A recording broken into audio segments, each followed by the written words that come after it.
राजस्थान के सीएम अशोक गहलोत की नई टीम तैयार। 11 कैबिनेट और 4 नए राज्य मंत्री आज लेंगे शपथ। राजस्थान में गहलोत कैबिनेट के मौजूदा सभी 21 मंत्रियों का इस्तीफा। आज कांग्रेस मुख्यालय जाएंगे सभी मंत्री। आज शाम 4 बजे होगा शपथ ग्रहण समारोह। कांग्रेस कार्यालय में दोपहर 2 बजे पहुंचेंगे सभी मंत्री। गहलोत की टीम में हेमाराम चौधरी, महेंद्रजीत सिंह मालवीय, रामलाल जाट, महेश जोशी, विश्वेंद्र सिंह, रमेश मीणा, ममता भूपेश बनेंगे मंत्री। भजनलाल जाटव, टीकाराम जूली, गोविंद मेघवाल, शकुंतला रावत भी टीम गहलोत में शामिल। आज शाम लेंगे मंत्री पद की शपथ। जाहिदा खान, ब्रिजेंद्र ओला, राजेंद्र गुडा और मुरलीलाल मीणा राज्य मंत्री के रूप में शपथ लेंगे। इस बार कैबिनेट में जाट चेहरों के तौर पर रामलाल जाट, ब्रिजेंद्र सिंह ओला, हेमाराम चौधरी को दिया गया है मौका। गुर्जर चेहरे के तौर पर शकुंतला रावत तो आदिवासी चेहरे के तौर पर महेंद्रजीत मालवीय को कैबिनेट में जगह। भजनलाल जाटव, टीकाराम जूली और गोविंद मेघवाल दलित कोटे से कैबिनेट मंत्री बनाए जाएंगे। अल्पसंख्यक वर्ग से जाहिदा को राज्य मंत्री दी जाएगी जिम्मेदारी। पहले संसदीय सचिव रह चुकी हैं जाहिदा खान। सचिन पायलट खेमे से 4 मंत्री बनेंगे। 2 राज्य मंत्रियों को प्रमोट कर कैबिनेट मंत्री बनाया जाएगा। हेमाराम चौधरी, विश्वेंद्र सिंह, रमेश मीणा और शकुंतला रावत को सचिन पायलट की टीम से मंत्रिमंडल में जगह। ममता भूपेश को प्रमोट कर गहलोत कैबिनेट में मिलने वाली है जगह। ममता भूपेश इससे पहले राज्य मंत्री थी। मुरलीलाल मीणा को भी राज्य मंत्री बनाया गया। सचिन पायलट के लिए हमेशा बोलने वाले नेताओं में रहे। सचिन पायलट कैंप के विधायक हेमाराम चौधरी को निमंत्रण पहुंचा। मंत्री बनने के लिए किया गया आमंत्रित। मंत्रियों के विभागों में बड़ी फेरबदल होना तय। कुछ मंत्रियों को छोड़कर ज्यादातर के विभाग बदले जाएंगे। कल गहलोत मंत्रिपरिषद की बैठक में लिया गया इस्तीफे का फैसला। प्रदेश प्रभारी अजय माकन भी हुए शामिल। कल राज्यपाल से मिले सीएम अशोक गहलोत। 1 घंटे चली मुलाकात। राज्यपाल को 3 मंत्रियों के इस्तीफे सौंपे। गहलोत बोले, लॉटरी खुलने का इंतजार। सूत्रों के मुताबिक 3 मंत्रियों को छोड़कर कोई मंत्री ड्रॉप नहीं होगा। प्रधानमंत्री मोदी लखनऊ में आज डीजीपी आईजीपी कॉन्फ्रेंस के सेकंड सेशन को संबोधित करेंगे। पीएम मोदी सुबह 9:10 पर राजभवन से पुलिस हेडक्वार्टर पहुंचेंगे। शाम 4 बजे तक कॉन्फ्रेंस में शामिल रहेंगे। शाम को 4:30 बजे प्रधानमंत्री लखनऊ एयरपोर्ट से दिल्ली के लिए रवाना होंगे। डीजीपी आईजीपी कॉन्फ्रेंस के पहले दिन शामिल होने पर पीएम मोदी का ट्वीट। कहा, पुलिस सेटअप के लिए बहुत अहम कॉन्फ्रेंस। एमएसपी गारंटी के नाम पर फिलहाल आंदोलन वापस नहीं लेंगे किसान। आज दिल्ली के सिंगू बॉर्डर पर फिर किसानों की बैठक। किसान नेता राकेश टिकैत बोले, एमएसपी पर कानून की गारंटी मिलनी चाहिए। 22 तारीख को एमएसपी पर कानून को लेकर रैली करेंगे। राकेश टिकैत ने कहा कि सरकार को कमेटी गठित करके किसानों के सभी मुद्दों पर बात करनी चाहिए। किसानों की कोर कमेटी ने सरकार के सामने 3 नई शर्तें रखी। किसानों पर दर्ज केस हटाने, स्मारक बनाने और आंदोलन में जिनकी मौत हुई है उन्हें मुआवजा देने की मांग। मीटिंग में हुआ तय, सरकार एक मीटिंग रखकर इन मुद्दों का समाधान निकालेगी। उसके बाद आंदोलन खत्म करने पर फैसला होगा। किसानों ने कहा, लखनऊ दिल्ली बॉर्डर पर प्रदर्शन और पार्लियामेंट कूच 22, 26 और 29 नवंबर को पहले की तरह ही जारी रहेंगे। किसान नेता दर्शन पाल सिंह ने कहा कि 22 नवंबर को लखनऊ से होने वाली रैली को कामयाब बनाना है मकसद। बीजेपी नेता वरुण गांधी की मांग, देश के हित में एमएसपी पर गारंटी देने की किसानों की मांग माने सरकार, रद्द हो राजनीति से प्रेरित एफआईआर। सीएम गहलोत का पीएम मोदी पर हमला, कहा कि इतिहास में लिखा जाएगा कि देश के पीएम ने माफी मांगी थी। राजस्थान के गवर्नर कलराज मिश्र ने कहा, कृषि कानून किसानों के हित में थे, प्रशासन कुछ किसानों को समझा नहीं सका। कृषि कानूनों को वापस लेने का मुस्लिम नेता अरशद मदनी ने किया स्वागत। बोले कि सीए कानून भी हो निरस्त। भारतीय इमाम संगठन के चीफ का बयान, कहा नागरिकता को लेकर डरने की जरूरत नहीं। जमाते इस्लामी हिंद के उपाध्यक्ष मोहम्मद सलीम इंजीनियर की पीएम से अपील, सीए और एनआरसी कानून को भी वापस ले सरकार। मुंबई के बीएमसी चुनाव में बीजेपी सिद्धू के मुद्दे को भुनाने की तैयारी में जुटी। शिवसेना ने सिद्धू के बयान को बताया देश के खिलाफ। सिद्धू ने करतारपुर साहिब पहुंचने पर इमरान खान को बताया अपना बड़ा भाई। सिद्धू बोले, इमरान ने मुझे बहुत प्यार दिया, मैं इस लायक नहीं फिर भी दिया सम्मान। सिद्धू ने करतारपुर साहिब से वापस लौटने पर भी किया इमरान का गुणगान। कहा कि पीएम मोदी और इमरान की वजह से खुल पाया है करतारपुर कॉरिडोर। सिद्धू ने कहा, मुझे 3 करोड़ पंजाबियों में और पाकिस्तान के लोगों में भी रब दिखता है। सिद्धू के पाकिस्तान प्रेम पर बीजेपी का हमला, कहा कि यह कांग्रेस का अलग पैटर्न, अलग डिजाइन। बीजेपी बोली, सिद्धू ने राहुल के कहने पर इमरान को बड़े भाई का दर्जा दिया। बड़ा भाई कहा, हिंदू को कांग्रेस आईएसएस बोको हराम कहती है। संबित पात्रा ने सिद्धू के बयान को बताया कांग्रेस का पैटर्न। कहा कि कांग्रेस इमरान को भाईजान बोलती है। बीजेपी नेता अनिल सरीन का हमला, सिद्धू का दिल पाकिस्तान में, शरीर हिंदुस्तान में, भारत से ज्यादा पाकिस्तान को देते हैं तवज्जो। सिद्धू के बयान पर बरसे कांग्रेस नेता मनीष तिवारी, इमरान खान किसी का बड़ा भाई हो सकता है, भारत का नहीं। कांग्रेस सांसद गुरजीत सिंह औजला ने किया सिद्धू का बचाव। इमरान और नवजोत पुराने दोस्त, तो इसमें लोगों को दिक्कत क्या। सिद्धू के समर्थन में बोले पंजाब के मंत्री प्रगट सिंह। कहा कि पीएम मोदी पाकिस्तान जाए तो वो देश प्रेमी, सिद्धू जाए तो वो देशद्रोही। अकाली नेता दलजीत चीमा का तंज, सिद्धू प्रचार चाहते हैं, इमरान को बड़ा भाई कहेंगे तो चर्चा होगी, इसीलिए ऐसी बातें करते हैं। आईएनएस विशाखापट्टनम आज नौसेना में शामिल होगा। भारतीय जवानों के हौसला बढ़ाने के लिए रक्षा मंत्री राजनाथ सिंह भी मौजूद रहेंगे। आधुनिक हथियारों से लैस है आईएनएस विशाखापट्टनम। आत्मनिर्भर भारत अभियान के तहत किया गया है निर्माण। लो ऑब्जर्वेशन तकनीक से बनाई गई है आईएनएस विशाखापट्टनम की बाहरी सतह। दुश्मनों के रडार से ट्रेस नहीं होगा। भारत की सबसे ताकतवर मिसाइल ब्रह्मोस और बराक मिसाइल से लैस है आईएनएस विशाखापट्टनम। दुश्मन का जहाज देखते ही अपने डेक से एंटी एयरक्राफ्ट मिसाइल लॉन्च कर सकता है। पनडुब्बी रोधी रॉकेट लॉन्चर और सुपर रैपिड गन भी लैस है। चेन्नई में ऑफिसर्स ट्रेनिंग एकेडमी से पास हुए 178 कैडेट्स, 124 पुरुष, 29 महिलाएं पास। शहीद दीपक नैनवाल की पत्नी ज्योति नैनवाल को मिला है भारतीय सेना में कमीशन। संघ प्रमुख मोहन भागवत का बयान, हमें धर्मांतरण नहीं कराना, जीवन जीने का तरीका बदलना है। आज एक दिन के उत्तराखंड दौरे पर हरिद्वार पहुंचे अरविंद केजरीवाल करेंगे रोड शो। हरिद्वार में रोड शो करने के साथ ही केजरीवाल पार्टी कार्यकर्ताओं के साथ करेंगे बात, चुनावी रणनीति पर करेंगे चर्चा। आज यूपी के बाराबंकी में एआईएमआईएम चीफ ओवैसी की रैली, शोषित वंचित समाज सम्मेलन को संबोधित करेंगे। महाराष्ट्र के पूर्व सीएम देवेंद्र फडणवीस आज जाएंगे अमरावती, हिंसाग्रस्त इलाके का करेंगे दौरा। कानपुर में all India Muslim personal law board की मीटिंग का आज दूसरा दिन, बोर्ड में नए सदस्यों का चुनाव। कंगना रनौत के खिलाफ दिल्ली में देशद्रोह का केस दर्ज, एक्ट्रेस ने किसानों को बताया था खालिस्तानी आतंकवादी। बाहुबली मुख्तार अंसारी पर और कसा शिकंजा, लखनऊ में जमीन होगी सब। लगातार 5वीं बार भारत का सबसे स्वच्छ शहर बना इंदौर, छत्तीसगढ़ बना सबसे स्वच्छ राज्य। स्वच्छता के मामले में दूसरा शहर बना है सूरत। राष्ट्रपति रामनाथ कोविंद ने स्वच्छ सर्वेक्षण पुरस्कार 2021 से सम्मानित किया। छत्तीसगढ़ को देश का सबसे स्वच्छ राज्य चुने जाने पर सीएम बघेल ने कहा, अब छत्तीसगढ़ मॉडल चलेगा, गुजरात मॉडल फेल हुआ। नोएडा को 10 लाख से कम आबादी की श्रेणी में सबसे स्वच्छ शहर का पुरस्कार मिला, नोएडा की 4 रेटिंग रही। पाकिस्तान में फिर हिंदुओं पर अत्याचार, सिंध प्रांत में 11 साल के लड़के के यौन उत्पीड़न के बाद गला दबाकर हत्या। फिर दिल्ली के दौरे पर आएंगी ममता बनर्जी, 22 से 25 नवंबर तक रहेंगी। संसद सत्र शुरू होने से पहले बोले लोकसभा स्पीकर ओम बिरला, सभी मुद्दों पर होगी चर्चा।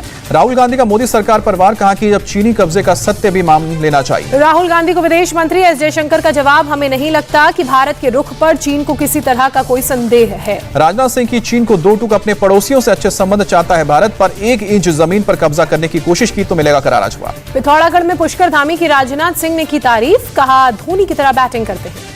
पिथौरागढ़ में शहीद सम्मान यात्रा में शामिल हुए रक्षा मंत्री राजनाथ सिंह। पूर्वी वायुसेना कमान के प्रमुख ने बंगाल के पानागढ़ वायुसेना स्टेशन में तैयारियों की समीक्षा की। गोवा फॉरवर्ड पार्टी के किरण कांडोलकर ने कई नेताओं के साथ टीएमसी ज्वाइन की। कांग्रेस की बागी विधायक अदिति सिंह का हमला, कहा लखीमपुर पर प्रियंका ने हमेशा राजनीति की। कांग्रेस की बागी विधायक अदिति सिंह ने प्रियंका पर बोला हमला, कहा कि किसानों पर पॉलिटिक्स कर रही। जम्मू कश्मीर के कुलगाम में मुठभेड़ में मारा गया एक आतंकी, मुदासिर रहमत A+ कैटेगरी का आतंकी था। कुलगाम में एनकाउंटर साइट पर रेस्क्यू, पुलिस और सेना ने मुठभेड़ के स्थल से 60 लोगों को समेत स्कूली बच्चों को भी बचाया। पुलवामा में पुलिस ने स्लीपर सेल मॉड्यूल का खुलासा किया, लश्कर की मदद करने वाले 5 लोग गिरफ्तार। यूएस इंडिया बिजनेस काउंसिल की चेयरमैन निशा विस्वाल का बयान, कहा कि अमेरिकी कंपनियों के लिए भारत महत्वपूर्ण व्यापारिक भागीदार। केंद्रीय मंत्री धर्मेंद्र प्रधान ने किया नॉर्थ ईस्ट एजुकेशन कॉन्क्लेव को संबोधित, कहा अलग अलग भाषाएं लाती हैं एकता। गंगा एक्सप्रेसवे को मिली पर्यावरण मंत्रालय से मंजूरी, 12 जिलों को जोड़ेगा एक्सप्रेसवे। बद्रीनाथ मंदिर के कपाट बंद, मंदिर को लाइट और फूलों से सजाया गया। अहमदाबाद में वैन टैंकर की टक्कर में 5 की मौत, 3 घायल। कर्नाटक के मांड्या में ऑटो रिक्शा और लॉरी की जबरदस्त टक्कर, एक ही परिवार के 5 लोगों की मौत। अब दिल्ली मेट्रो में खड़े होकर भी सफर कर सकेंगे यात्री, वायु प्रदूषण को देखते हुए डीडीएमए ने मंजूरी दी। दिल्ली में पीयूसी सर्टिफिकेट उल्लंघन मामले में 3446 चालान हुए, 1 से 17 नवंबर के बीच हुए चालान। दिल्ली एनसीआर में प्रदूषण से राहत नहीं, AQI 347। गुजरात के कच्छ में 2 ड्रग्स तस्कर गिरफ्तार, 1.5 किलो चरस जब्त। असम सरकार का बड़ा फैसला, भूटान के छात्रों के लिए 2 MBBS सीट रिजर्व। विशाखापट्टनम में टीडीपी समर्थकों का प्रदर्शन, पुलिस के साथ हुई हाथापाई, सीएम जगन मोहन रेड्डी का जलाया पुतला। महाराष्ट्र के पिंपरी चिंचवड़ में इलेक्ट्रॉनिक उपकरण से लैस फेस मास्क जब्त, कांस्टेबल भर्ती परीक्षा में शामिल होने पहुंचे शख्स से बरामद। जम्मू कश्मीर के पुंछ में हॉकी प्रीमियर लीग का समापन, 73वें पुंछ लिंक अप दिवस का जश्न मनाने के लिए हुआ था लीग मैच। लीग 12 नवंबर को शुरू हुई थी, लड़कों की 6 टीम और लड़कियों की 4 टीम ने हिस्सा लिया। दुबई में होने वाले इंटरनेशनल फैशन शो के लिए कोयम्बटूर के 6 साल के लड़के को चुना गया, कहा मुझे मॉडलिंग पसंद है।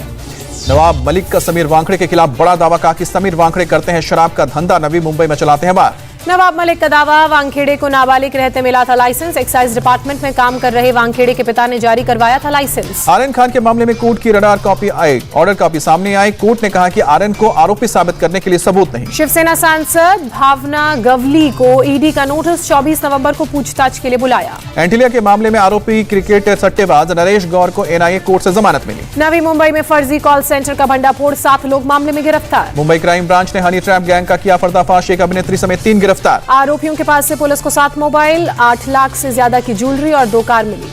महाराष्ट्र में 27 अक्टूबर से 19 नवंबर तक राज्य परिवहन कर्मचारियों की हड़ताल से एमएसआरटीसी को 279 करोड़ रुपए का नुकसान हुआ। आंध्र प्रदेश में भारतीय नौसेना ने चलाया अभियान। कडप्पा जिले में कई बाढ़ प्रभावित इलाकों में बांटी राहत सामग्री। केरल के कोट्टायम में लगातार हो रही बारिश बनी मुसीबत, फसलों को भारी नुकसान। कर्नाटक में लगातार बारिश ने परेशानी बढ़ाई। हावेरी में फसलों को हुआ नुकसान। पुडुचेरी में भारी बारिश, पूरे शहर में पानी भरा। तेलंगाना में अगले 24 घंटे हो सकती है बारिश, मौसम विभाग का अनुमान। आंध्र प्रदेश में बारिश और बाढ़ से तबाही, सीएम जगन मोहन रेड्डी ने बाढ़ग्रस्त इलाकों का दौरा किया। कडप्पा जिले में राहत और बचाव कार्य में जुटी वायुसेना। 6 अलग अलग जिलों से किया रेस्क्यू। कर्नाटक में भी भारी बारिश के बाद हालात खराब, अब भगौसर झील से पानी हो रहा है ओवरफ्लो। आंध्र प्रदेश के 4 जिलों में भारी बारिश ने कहर ढाया, अब तक 24 लोगों की मौत। पुडुचेरी के उपराज्यपाल ने बारिश प्रभावित इलाकों से जाकर लोगों से मुलाकात की और शिविरों में जाके खाना भी परोसा। दिल्ली पुलिस ने एक नाइजीरियन नेशनल को बैंगलोर से गिरफ्तार किया। व्हाट्सएप हैक कर ठगी का बनाता था शिकार। आरोपी के पास से 7 एटीएम, कई सिम कार्ड और 4 मोबाइल बरामद हुई। इंटरनेशनल साइबर फ्रॉड गैंग का हिस्सा। यूपी के मुजफ्फरनगर में पुरानी रंजिश को लेकर एक शख्स को पीट कर मार डाला। 2 लोग गिरफ्तार। पंजाब में भटिंडा अमृतसर हाईवे पर बॉक्स में पैक ग्रेनेड मिले, पूरे इलाके में घेराबंदी। हैदराबाद में एक स्नैचर गिरफ्तार। पहले भी आरोपी सिटी पुलिस एक्ट के तहत जा चुका है जेल। मध्य प्रदेश के भिंड में एक ई-कॉमर्स कंपनी के नाम पर गांजा बेचने का मामला सामने आया। पुलिस ने निदेशक को आरोपी बनाया। जोधपुर में रफ्तार का कहर। कार ने मोटरसाइकिल पर जा रहे पति पत्नी को पीछे से टक्कर मारी। सड़क पर गिरे पति पत्नी की मदद करने के बजाय कार चालक मौके से भागा। हादसे का सीसीटीवी फुटेज सामने आया। घायल शख्स ने दर्ज कराया मामला। पुलिस सीसीटीवी फुटेज के जरिए कार मालिक की तलाश में जुटी। नॉर्थ त्रिपुरा के एक इलाके में बीआरयू कैंप में भीषण आग लगी, 18 घर जलकर राख। आग को फैलने से रोकने के लिए 11 और घरों को किया गया ध्वस्त। हादसे में कई झुलसे।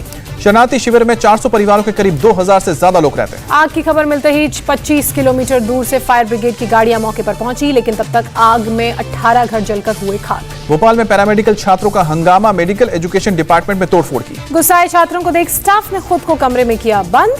पुलिस ने मौके पर पहुंचकर छात्रों को शांत कराया। जनरल प्रमोशन की छात्र कर रहे थे मांग, कहा कि पिछले 3 साल से नहीं हुआ एग्जाम। हैदराबाद में पुलिस ने महिलाओं के लिए जॉब मेले का किया आयोजन। सिलेक्टेड कैंडिडेट्स को पत्र दिया गया। तिरुवनंतपुरम में दुनिया का पहला मंदिर, जहां पर मलयालम के 51 अक्षर पर 51 मूर्तियों के नाम रखे गए। फिल्म एक्ट्रेस और सांसद Hema Malini Indian film personality of the year से सम्मानित। गोवा में Indian film personality of the year award मिलने पर बोली हेमा मालिनी, मैंने पिछले कई सालों से जो काम किया उसका ये फल। गोवा में शुरू हुआ 52वां इंटरनेशनल फिल्म फेस्टिवल। पहली बार ओटीटी प्लेटफॉर्म्स भी हिस्सा। भारतीय अंतर्राष्ट्रीय फिल्म महोत्सव को लेकर केंद्रीय मंत्री अनुराग ठाकुर ने कहा कि सैकड़ों आवेदनों में से 75 यंग क्रिएटिव माइंड लोगों को चुना गया। वरुण धवन और कियारा आडवाणी की फिल्म जुग जुग जियो 24 जून 2022 को होगी रिलीज। करण जौहर की धर्मा प्रोडक्शन ने बनाई है फिल्म। देश में वैक्सीनेशन का आंकड़ा 116 करोड़ के पार पहुंचा। स्वास्थ्य मंत्रालय ने जारी किया आंकड़ा। कोविन ऐप और वेबसाइट अब बताएगा वैक्सीनेशन स्टेटस। नया फीचर कोविन प्लेटफॉर्म से जोड़ा गया। देश में कोरोना के 10,000 से ज्यादा नए मामले सामने आए। पिछले 24 घंटे में 267 संक्रमितों की मौत। केरल में कोरोना के 6,000 से ज्यादा केस। 24 घंटे में 60,000 से ज्यादा लोगों का कोरोना टेस्ट हुआ। पश्चिम बंगाल में कोरोना के 725 नए मामले सामने आए। 775 लोग ठीक हुए। पिछले 24 घंटे में 12 लोगों की मौत। महाराष्ट्र में कोरोना के 24 घंटे में 833 नए मामले सामने आए। 15 लोगों ने जान गंवाई। केवल मुंबई में कोरोना के 195 नए मामले सामने आए। 351 रिकवरी और पिछले 24 घंटे में 1 मरीज की जान गई। कर्नाटक में कोरोना के 213 नए मामले। 370 मरीज रिकवर हुए। आंध्र प्रदेश में कोरोना के 164 नए केस सामने आए। 1 शख्स की मौत। दिल्ली में कोरोना के 32 नए मामले सामने आए। 24 घंटे में किसी ने भी जान नहीं गंवाई। गुजरात के दाहोद में कोरोना को मात देकर 202 दिन बाद अस्पताल से घर लौटी महिला। कनाडा ने बच्चों के लिए फाइजर की कोविड वैक्सीन को दी मंजूरी। 4 धाम यात्रा पर हरीश रावत की सियासत, कहा कि अब यात्री नहीं तो प्रतिबंध हटा रही है सरकार। भारत और न्यूजीलैंड के बीच T20 सीरीज का तीसरा और अंतिम मैच आज कोलकाता में खेला जाएगा। शाम 7 बजे मुकाबला। कोलकाता में क्लीन स्वीप के इरादे से मैदान में उतरेगी टीम इंडिया। पहले 2 मैच जीतकर टीम इंडिया पहले सीरीज पर कब्जा कर चुकी है। बीसीसीआई प्रेसिडेंट सौरव गांगुली करेंगे मैच की शुरुआत। T20 मैच शुरू होने से पहले बजाएंगे ईडन बेल। सौरव गांगुली ने कहा कि भारत और न्यूजीलैंड की टीमों को चेतावनी है। ओस्ट को देखकर अपनी टीमों को आगाह किया। पश्चिम बंगाल के खेल मंत्री मनोज तिवारी ने कहा, तीसरे T20 के लिए ईडन गार्डन तैयार। दर्शकों से की कोरोना गाइडलाइंस का पालन करने की अपील। मनोज तिवारी ने कहा कि मैच को लेकर लोगों में काफी उत्साह, टिकट की डिमांड भी बढ़ी। कांग्रेस नेता शशि थरूर ने तीसरे टी20 मैच में श्रेयस अय्यर को कप्तान बनाने की मांग की। कहा सीनियर खिलाड़ियों को आराम देना चाहिए। पाकिस्तान ने दूसरे टी20 मैच में बांग्लादेश को 8 विकेट से हराया, सीरीज पर कब्जा। बांग्लादेश ने पहले बैटिंग करते हुए 20 ओवर में 108 रन ही बनाए। पाकिस्तान ने 19वें ओवर में 109 रन बनाकर मैच में जीत दर्ज की। पाकिस्तान की तरफ से फखर जमान ने 57 रन बनाए। मोहम्मद रिजवान ने 37 रनों की पारी खेली। मैच के दौरान पाकिस्तान के गेंदबाज शाहीन अफरीदी ने की शर्मनाक हरकत। अफरीदी ने बांग्लादेश के अफीफ हुसैन के शरीर पर मारा गेंद। आईपीएल का 15वां सीजन भारत में होगा। बीसीसीआई सचिव जय शाह ने कहा कि नई टीमों के शामिल होने से और रोमांचक होगा टूर्नामेंट। चेन्नई सुपर किंग्स ने चेन्नई के क्लेवनार आरंगम में मनाया जीत का जश्न। सीएम स्टालिन, कप्तान धोनी, बीसीसीआई सचिव और कपिल देव रहे मौजूद। महेंद्र सिंह धोनी ने अगले आईपीएल में खेलने के दिए संकेत। कहा कि आखिरी टी20 मैच चेन्नई में ही होगा, चाहे अगले साल हो या फिर 5 साल बाद। रूस में शनिवार को कोरोना से रिकॉर्ड मौत, 1254 मरीजों ने दम तोड़ा। फ्रांस की राजधानी पेरिस में एक 9 मंजिला इमारत में लगी भीषण आग। फायर फाइटर्स ने आग पर काबू पाया। बिल्डिंग की तीसरी फ्लोर पर लगी थी आग। आग से किसी की जान के नुकसान की खबर नहीं। आग लगने के कारणों की जांच जारी। स्पेन के ला पाल्मा ज्वालामुखी से लावा का निकलना जारी। भारी मात्रा में गैस और राख निकलने से बढ़ी है परेशानी। गैस और राख की वजह से हवा में बड़ा प्रदूषण। एयरपोर्ट से रोकी गई फ्लाइट। रनवे में राख हटाने का काम जारी। ज्वालामुखी में विस्फोट के बाद इलाके में करीब 40 भूकंप के झटके महसूस किए गए। लोगों में दहशत का माहौल। वियतनाम ने 2 साल के बाद पर्यटकों को आने की दी मंजूरी। टीका लेने वाले 200 लोगों का ग्रुप फ्युकवोको द्वीप पर पहुंचा। एयरपोर्ट पर पर्यटकों का किया गया स्वागत। सुरक्षा प्रोटोकॉल के तहत सभी लोगों को एक रिजॉर्ट में बितानी होगी छुट्टी। इंटरनेशनल स्पेस स्टेशन में वापस रवाना हुआ नॉर्थरोप गुमैन का स्पेस क्राफ्ट सिग्नस 3 महीने पहले 8000 पाउंड सामान लेकर पहुंचा। 15 दिसंबर को सिग्नस स्पेसक्राफ्ट डी ऑर्बिट होगा और पृथ्वी के जलवायु में प्रवेश करते ही धमाके के साथ जलकर नष्ट हो जाएगा। फ्रांस में हजारों महिलाएं सड़कों पर उतरी। महिला हिंसा के खिलाफ आवाज बुलंद की। क्रोएशिया में हजारों लोग सड़क पर उतरे। सरकार विरोधी नारे लगाए। कोरोना के कड़े प्रतिबंधों और वैक्सीनेशन जरूरी किए जाने का विरोध कर रहे हैं। पाकिस्तान के कराची में आग का कहर। 100 से ज्यादा झोपड़ियां जलकर खाक। खुले में रहने को मजबूर सैकड़ों लोग। यमन में सरकार की सेना का अल अदेन जंक्शन पर कब्जा का दावा। हैती विद्रोही इस इलाके का आने जाने का लिए इस्तेमाल करते हैं।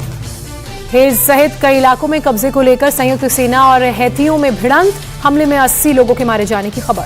अमेरिका के पोर्टलैंड में क्याली रिटन हाउस के रिहाई के विरोध में होगी हंगामा हुआ। सड़कों पर आगजनी की गई। रिटेन हाउस ने वॉस्कॉनिक्सन में 2 लोगों को गोली मारकर हत्या की थी। कोर्ट ने आत्मरक्षा में की गई कार्रवाई करार दिया। चीन की ने फिर पकड़ी गई चालबाजी। यूएई में बना रहा था गुप्त सैन्य अड्डा। अमेरिका ने हस्तक्षेप कर काम रुकवाया। और किसी तीसरे देश के नागरिकों को कुर्था जयनगर रेल मार्ग से भारत आने की अनुमति नहीं देगा नेपाल। अधिकारियों ने जताई थी चिंता।